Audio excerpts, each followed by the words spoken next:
Imagine a time in the ancient world, a clash between two titanic figures, Alexander the Great and Darius III of Persia, that led to one of the most significant battles in history, the Battle of Issos.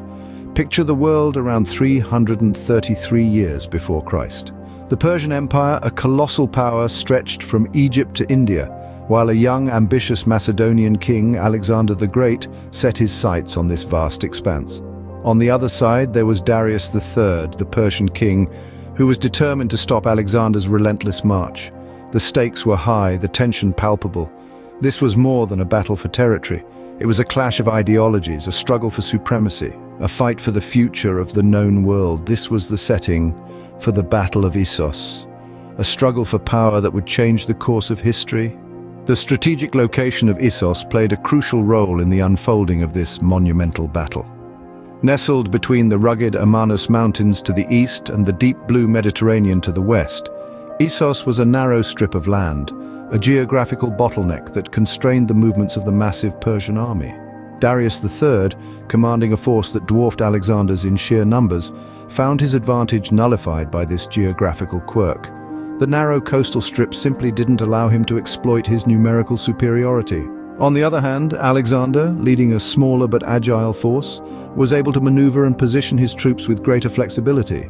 The geographical confines of Issos forced both commanders to adapt their battle strategies, shaping the course of the conflict in unexpected ways.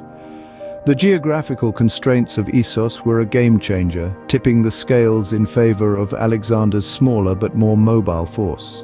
The armies that clashed at Issos were a spectacle of ancient military might. On one side, Alexander the Great commanded the Macedonian phalanx, a tightly knit formation of foot soldiers armed with long spears or sarissas. Alongside them, the companion cavalry, a formidable force of horsemen known for their swift and decisive charges. Pitted against them were the Persian infantry and chariots, a diverse and vast force reflecting the far-reaching empire of Darius III. The Persian foot soldiers, armed with shorter spears and wicker shields, were a stark contrast to the heavily armored Macedonians. Their chariots, however, were a unique element on the battlefield, designed to break enemy lines with their scythe-wielding wheels. From the seasoned generals to the lowest foot soldier, every individual had a role to play in this monumental clash. These were not just armies, they were a reflection of the societies they represented, showcasing their military innovations and strategies. The day of the battle dawned, and what unfolded was a testament to strategic brilliance and the courage of men. As the sun rose, the first skirmishes broke out.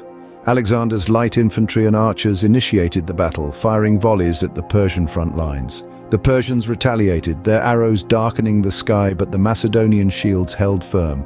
With the initial skirmishes setting the stage, the main engagement began. The clashing of steel and the cries of men and horses filled the air. Alexander's phalanx, a formidable force of spearmen, held the center, their long sarissas forming a bristling wall of iron. On the flanks, the companion cavalry, led by Alexander himself, charged the Persian lines. The Persian infantry buckled under the relentless onslaught, their chariots useless in the narrow terrain.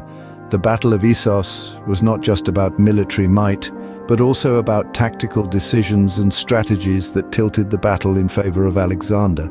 Alexander the Great, a name etched in history, showcased his tactical genius at the Battle of Issos.